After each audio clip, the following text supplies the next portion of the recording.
The late afternoon sun gilded the dusty streets of Montgomery, Alabama, as Marcus adjusted his faded cap over his pinned-up dreadlocks and wiped his hands on his grimy jeans. It had been a long day at the garage, and all he wanted to do was sit on the porch with his mother and listen to the blues on the portable radio. But fate had other plans that day. As he rounded the corner onto Pinewood Avenue, a trail of smoke drew attention ahead. A white Cadillac with a blown tire was parked on the shoulder. A blonde woman, visibly distressed, was nervously trying to open the trunk, tripping over her own heels. Marcus slowed the old truck, pulled over, and got out without saying a word. The woman turned around in alarm, but before she could protest, he was on his knees assessing the situation. "Do you have the spare tire?" he asked calmly. I think so," she replied, still suspicious. He didn't comment on the obvious contrast between the two, a black man covered in grease and a white woman in designer clothes. He just did what he was saying. The silence that hung over him was broken only by the metallic clicks of the tire, being quickly changed by hands accustomed to the weight of responsibility. Sarah watched, confused. She had never imagined that someone would stop to help without wanting something in return, especially here, in that neighborhood, at that time. When she tried to thank him with a $50 bill, Marcus raised an eyebrow, smiled, and said, "Save it for when you really need it. Just remember that kindness costs nothing, but it's worth a lot." She stood there holding the money, not knowing what to do, while he waved and disappeared into the intersection. That night, Marcus went home like any other day. He sat on the porch, opened a cheap beer, and laughed at his mother's stories, never imagining that the simple gesture of that afternoon was about to change everything. The wheel he had firmly tightened was not the only one that was starting to turn in that city, full of invisible walls and silent codes. The next morning, as the neighborhood slowly woke up, a different sound cut through the air. A deep, luxurious engine rumble. A black SUV, sleek as a mirror, pulled up in front of Marcus's house. 3 figures got out. The first was a white man in a light-colored suit with gray hair and a steady gaze. The second was a black woman with an elegant posture and a questioning look in her eyes. And finally Sarah, now dressed more simply but with the same expression of someone carrying something important. Marcus appeared at the door with a cup of coffee in his hand and a puzzled expression. "Good morning, Mr. Marcus," the gray-haired man said. "Can we talk for a minute?" Time seemed to slow down. Neighbors began to peer out their windows. What was that car doing there? Who were those people? And most importantly, why were they looking for Marcus? What had seemed like a simple thank you was about to throw open old doors, reopen hidden wounds, and launch Marcus on a journey that would challenge not only his faith, but everything he believed about justice, identity, and purpose. Marcus took a step back, wary. It wasn't every day that a well-dressed white man, a stylish black woman, and a young white woman showed up at your door, especially in an SUV that cost more than the entire block. Sarah smiled, visibly relieved that he was there. "Marcus, I needed to see you. This is my Aunt Lillian and this is my Uncle Charles. They're my legal guardians." The woman, Lillian, nodded slightly, taking in every detail around them, from the peeling paint on the porch to the cracked cup in Marcus's hands. Charles extended his hand formally. "Sarah told us what you did. Frankly, in a world where everyone walks right by, your gesture was—" He paused as if searching for a less grandiose word. "Remarkable." Marcus shook her hand firmly but kept his gaze intent. "And what does that have to do with 3 people from the rich part of town showing up here unannounced?" Charles smiled, adjusting the cuffs of his shirt. "We like to reward good deeds.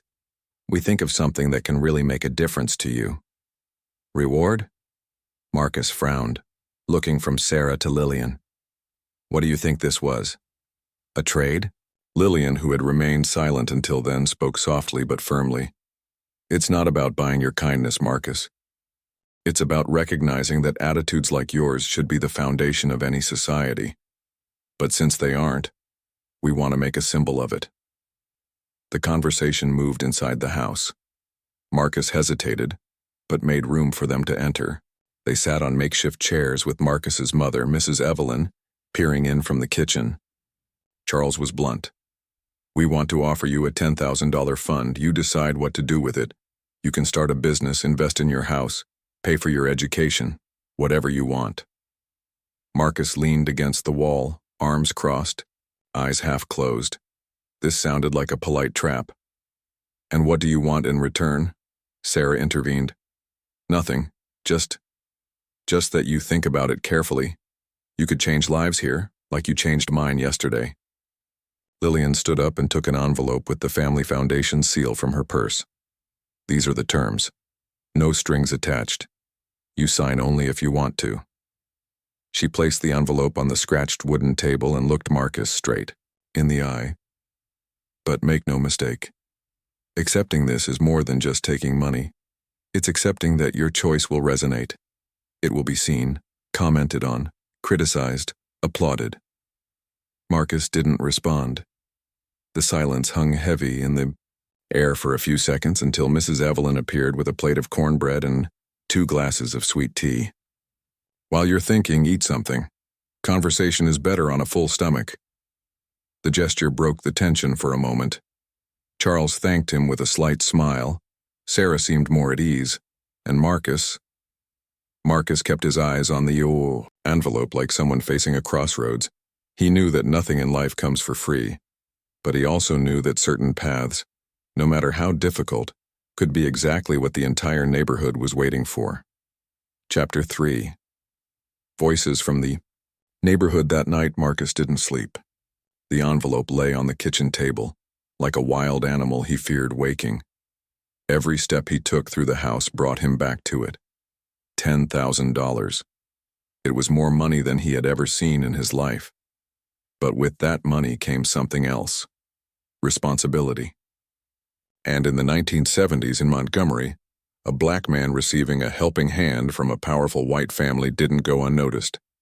At 7 in the morning, he was sitting in the neighborhood diner, the envelope still sealed under his arm. The cafe smelled of fried bacon and suspicion. Bobby, his childhood friend and former member of the Black Panthers, approached the table and tapped Marcus on the shoulder. I heard the elite sent a tank to your door yesterday. Is that true? Marcus gave a half smile. They did, and they left this here. He pushed the envelope toward him. Bobby didn't open it. He just stared. You know what this represents, right? This money comes with a trail, brother. It may seem like a gift, but it's like an invisible leash. They're going to want to shape your story. Marcus stared at his friend for a long moment. What if this time the story is mine? What if I can use this to open the garage I've always dreamed of? Employ the kids here, teach them a trade. I'm not talking about selling my soul. I'm talking about building something that will last. Bobby leaned back in his chair, crossed his arms. You've always been more patient than me. Maybe that's why you have a better chance of changing something. At that moment, 2 black women walked by the table, overheard part of the conversation, and approached. One of them, named Miss Clarice, spoke in a low voice. Marcus, you are one of us. If this money can do good for the community, perhaps God has used them as an instrument. Just be careful not to let them use you in the process. Back home, Marcus found Mrs. Evelyn sitting at her sewing machine, sewing an old dress for a neighbor. Mom, what would you do in my place? She didn't even look at him. She just answered firmly, I would do what my heart tells me, but only after asking God if my heart isn't being deceived. He knew what she meant. Not every gift is a blessing. Sometimes it's a test. Sometimes it's fire disguised as gold. That night, he returned to the porch with the envelope still sealed, now accompanied by a blank sheet of paper. He picked up a pen and began to write. Not about himself, but about what he would do with the money if he accepted it. He wrote names, ideas, possibilities. When he finished, he took a deep breath, folded the paper, and put it in his pocket. The envelope was still there, intact, but something inside it had already changed. The decision was made 2 days later. Marcus showed up at the Foundation's headquarters, located in the city's commercial center, a mirrored building that stood out from everything he knew. He was wearing his best shirt, still worn, and shoes polished with motor oil. Sarah, was waiting for him in the hall, anxious, holding the same nervous smile she had when she first saw him on the road. "You came," she said, surprised. "I did, but I didn't come to seek favors. I came to build the future," he replied. They were led to a modern room where Charles and Lillian were already waiting for them. Charles stood up with practiced formality and held out a contract. "Did you read it carefully?" Marcus took the paper he had written, the plan, from his pocket. "Before you sign anything, you're going to hear what I want to do with this money." Lillian crossed her legs in interest. Charles just gestured for him to continue. "I want to open a community garage near the local public school. But it's not just for fixing cars. It's going to teach mechanics to kids who have nowhere to go after they finish high school. I want 3 permanent jobs for ex-convicts who are reintegrating, and a mobile garage that will serve widows and single mothers free of charge." The silence lasted exactly 8 seconds. Charles cleared his throat. "It's ambitious," Lillian, however, smiled. "It's transformative." Sarah looked excited. "That's exactly what I was hoping for when I convinced you to come here." Charles looked at her, then at Marcus. "We accept, but we'll document everything to maintain transparency." Marcus raised an eyebrow. "Transparency? Great. Start by telling us where the money came from." Lillian laughed. "Good deeds generate good reserves. That's one of them. And trust me, Marcus, this project will resonate much further than you can imagine." Hours later, the deposit was made. Marcus left the building with his heart racing and his ideas bubbling. He couldn't waste any time. The following days were a whirlwind. Meetings with community leaders, searches for abandoned warehouses, conversations with teachers, invitations to disinterested young people who spent their days on the street corner. The garage was beginning to take shape, even though it was still just a drawing board. But like every good idea that blossoms in uneven soil, thorns began to grow too. One of the first to oppose it was Willie, the owner of the only garage in the area, a bitter and arrogant man who had monopolized repairs with abusive prices for years. "This neighborhood doesn't need charity, it needs respect for the rules," he said in front of everyone during a church meeting. "And who is this Marcus to come in now playing the savior?" Marcus looked at the man calmly. "I'm not anyone's savior. I'm just giving these people what they never gave us, an opportunity." But his words, even though they were firm, didn't silence the whispers. Some residents were suspicious.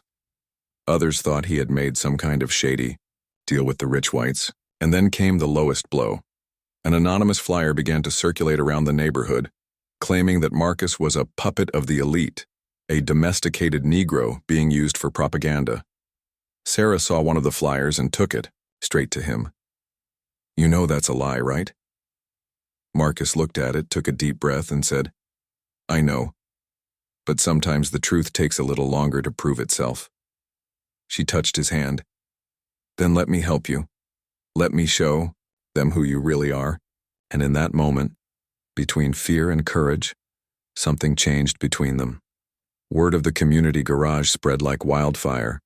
Within a week, Marcus had a piece of land from a local pastor, support from a small group of progressive businessmen in the city, and even the promise of equipment donated by a former Detroit tool factory. But along with the hope came pressure. Sheriff McCullough, a hard-faced white man with a blemished record, showed up at the construction site citing zoning irregularities. "Do you have a license for this, Marcus?" he asked, not hiding his intimidating tone. "I'm within the law, Sheriff, and if you don't, I'm coming in." The officer spat on the ground and said before leaving, "It's been a long time since we've seen a black man with this much ambition around. Here, you better know where you're stepping." 2 days later, the warehouse woke up with racist graffiti and broken windows. It was a clear response from someone who was uncomfortable with change. Marcus gathered the young volunteers and, without raising his voice, said, "We're not going to stop. This is bigger than a dirty wall. It's about giving choices to people who've never had any." Sarah arrived shortly after, carrying buckets of paint and sandwiches. She painted along with the boys, even with her nails done and a light-colored dress, showing that she wasn't Just another nice rich girl she was willing to get dirty for this cause. As they painted, a boy named Theo, just 15 years old, approached Marcus. "Mr. Marcus, my father used to say that black people only survive in silence, but you make me want to speak up." Marcus held back his emotions, just squeezed the boy's shoulder and said, "Then speak up, Theo. Speak up." As the project took shape, Charles began to show discomfort with the way things were going. In a private meeting with Lillian, he grumbled, this was supposed to be a symbolic gesture, not a social movement. Lillian, however, seemed increasingly enchanted by Marcus's impact. "Maybe that's what we've always lacked, Charles. People with courage. Maybe we've been the instruments without knowing it." Charles sighed. "I hope you're right, because if he falls, he won't fall alone. Our family is already too involved in this." Sarah overheard part of the hallway conversation, and what she heard only increased her desire to protect Marcus, not just as an ally, but as someone she deeply admired. The feeling grew in silence, almost forbidden by the time and circumstances. That night, Marcus and Bobby sat on the roof of Donna Evelyn's house, watching the lights of the garage under construction in the distance. "You're becoming a legend, brother," Bobby said. "And you know what they do to black legends in this country, right?" Marcus looked up at the sky, then at the city. "If I have to fall, let's do it building something that lifts others up. I'm tired of being just a survivor. I want to be a seed." Bobby smiled. "Then let's make sure no one steps on you before you bloom." And there, between promises and veiled threats, Marcus was taking firm steps even on shaky ground. What had begun as a gesture of kindness was now becoming a quiet revolution, and everyone, including him, knew that the price would be high. Over the next week, Marcus found himself at the center of a storm. The defamatory article had triggered a ripple effect. Reporters showed up at the garage door every day, some genuinely curious, others looking for scandal. Sarah had been removed from Montgomery's high society social events and was treated like a traitor at dinners, church services, and even by her own family. Lillian tried to contain the damage with rehearsed speeches, while Charles maintained the rigid stance of someone who blamed the chaos on the gesture he had once praised. Marcus, on the other hand, doubled down. He launched the first official class of students, organized a community renovation project on neighborhood homes, and began a campaign to provide daily meals for students. But each step forward was met with retaliation. Parts were missing, the power was cut without warning, and licenses were reevaluated. That Thursday, tensions flared. Theo, the young apprentice, was stopped by the police as he was leaving the workshop with a toolbox. He was accused of theft, arrested, assaulted. Marcus went to the police station, furious, demanding explanations. Sheriff McCullough smiled as if he had expected it. "Your project is creating delinquents, Marcus. It's teaching them to take, not to ask." Marcus almost lost control, but held on tight. Theo left the cell with his face swollen and eyes downcast. "They said that if I went back to the garage, I would disappear like my cousin." Marcus took the boy home and spent the night on the porch with Mrs. Evelyn. "They're squeezing me, Mom, from all sides. And I don't know if I can stand to see these boys paying the price for my name." Evelyn took his hand. "You're not responsible for the evil of others, only for your courage to face it. And courage, my son, is not the absence of fear, it's decision." Meanwhile, Sarah was butting heads with Charles in one of the toughest conversations they'd ever had. "Don't you see? This project is more real than anything we've ever done with that foundation. You want me to walk away from it because you're worried about what people will say, but I care about what's left when they stop talking." Charles took a deep breath. "You're in love with him, aren't you?" Sarah hesitated for a moment. "Maybe I am, but even if I weren't, I'd still choose his side. Because for the first time, I feel like I'm living with purpose." Charles lowered his head, defeated, and left without saying anything else. At the workshop, Marcus received a subpoena. The land was the target of a lawsuit. They alleged that he had unduly benefited from private and public funds without proper bidding. It was clear that the siege was political. Bobby appeared at the same time. "The city will try to silence you with the stroke of a pen, but we are no longer alone. He handed over a list. More than 100 residents had signed a petition in support of the project. They can try to destroy it with laws, with threats, with force, but the people have seen light where before there was only abandonment, and that, Marcus, they cannot erase. That night, Marcus slept little. The garage was standing, the boys were safe, for now. But the battle ahead was bigger than any before. It wasn't about building a shop anymore. It was about upholding an ideal. And to do that, he knew he would have to see it through, even if it cost him everything. Marcus arrived at the garage early that Friday. The smell of grease still hung in the air, but the place was too quiet. Theo and 2 other apprentices hadn't shown up. A neighbor brought the news. Theo's mother had sent him away to live with an uncle in Atlanta. She said she wanted to save the boy before he was sacrificed for someone else's idea. Marcus felt like he'd been punched in the gut. This wasn't just resistance anymore. It was fear spreading like poison. The shop felt emptier than ever, even with the tools in place and the shed intact. Bobby walked in a moment later, his face tense. The DA's office filed charges. They want you out in 30 days.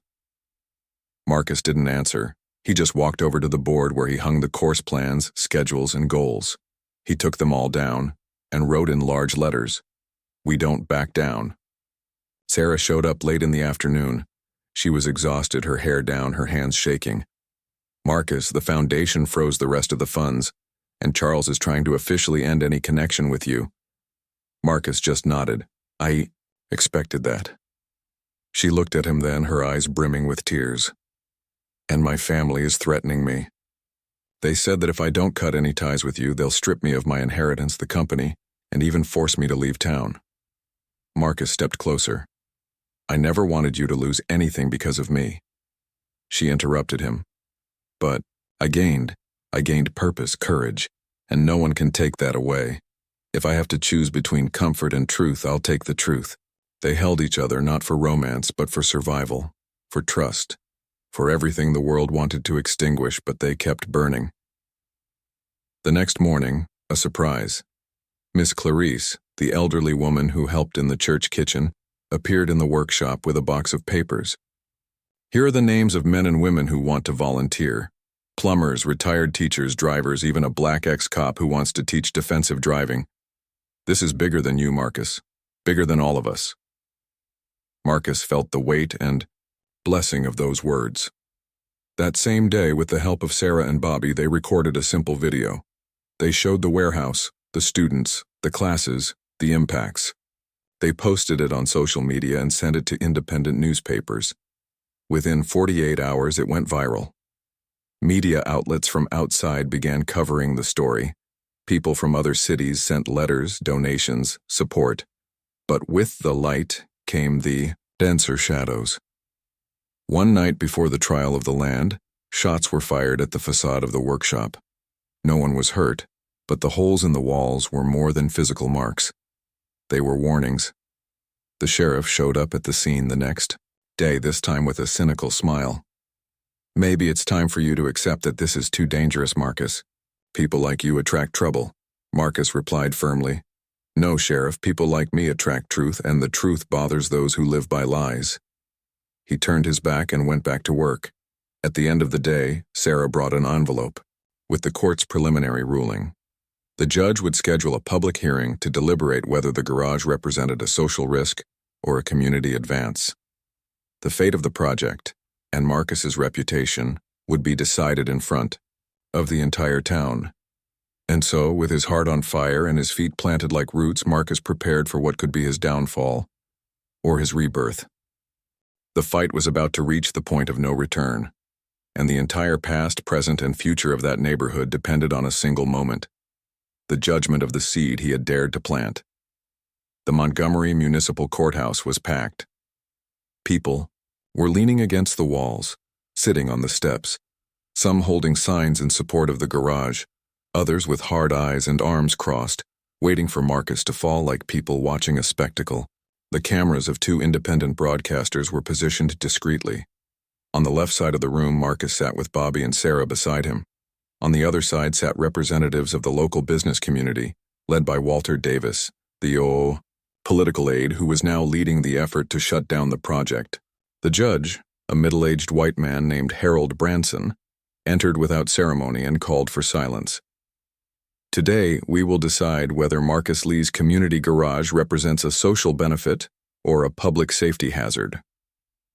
Marcus was the first to be called. His speech was unrehearsed.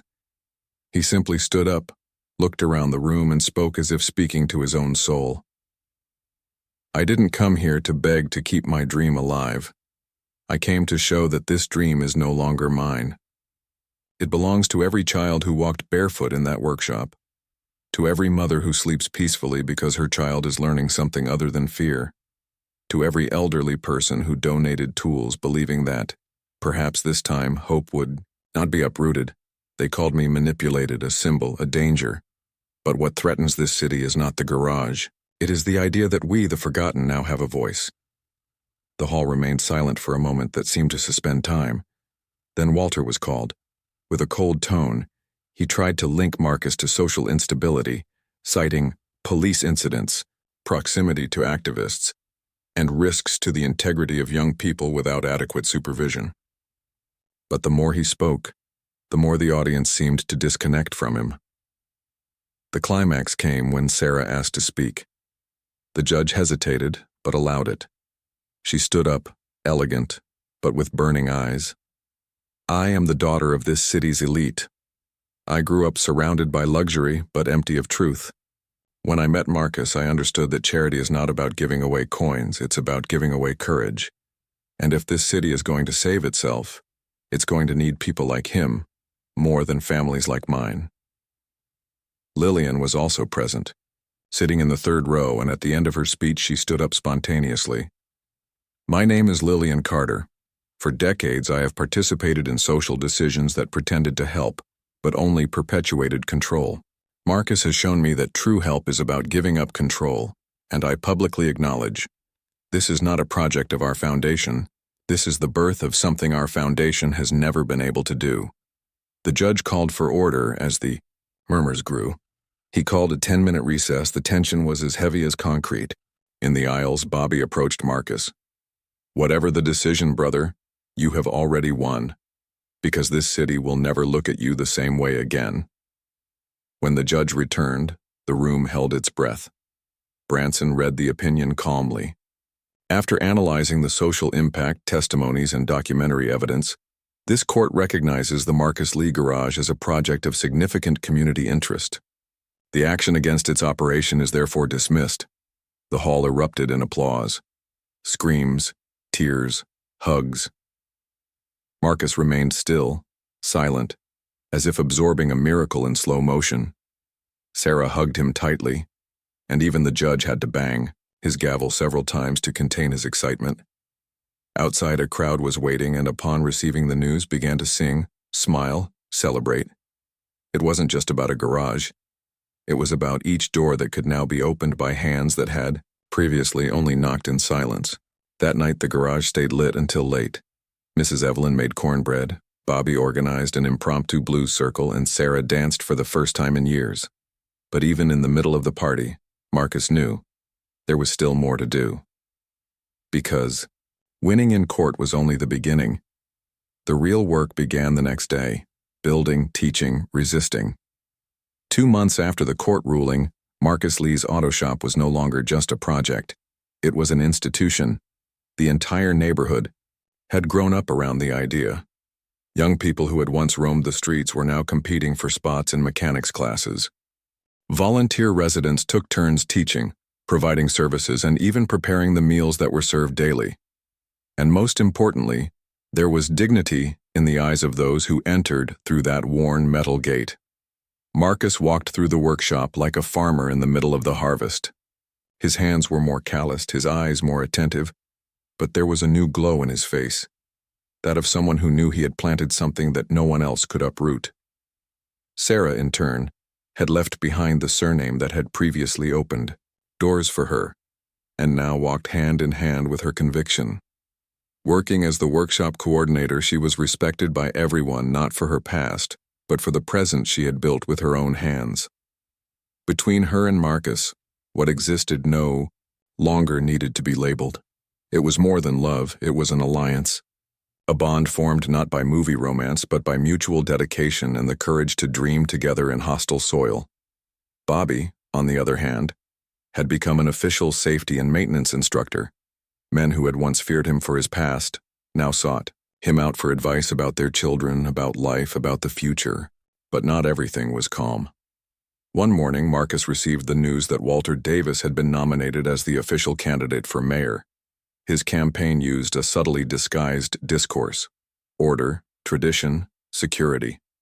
Words that, in that context, pointed directly to projects like Marcus's.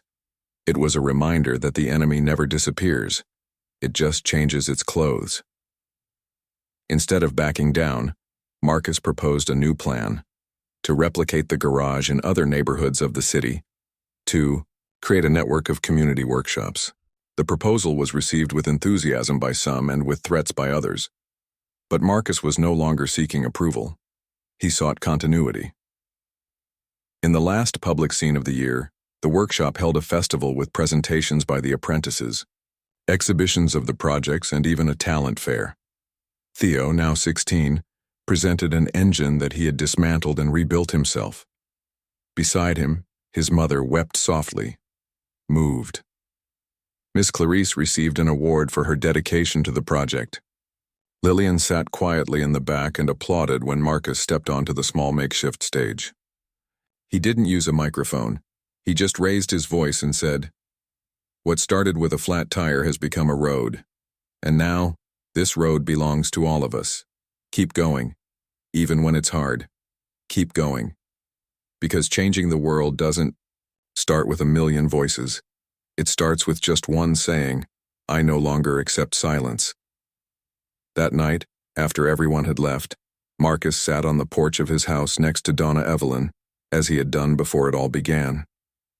"You've gone far, my son," she said, her eyes tired and her heart full. "I only went as far as the truth told me to go," he replied. And he stayed there, in silence, listening to the crickets, the wind, and the distant sound of the city. Now, more alive, more aware, more prepared. Because true faith doesn't need a pulpit. It reveals itself in attitudes and difficult choices, in the love that is planted, even knowing that it may never see the harvest. And Marcus planted, against all statistics, against all fears, and the world, no matter how small that piece of it was, would never be the same again.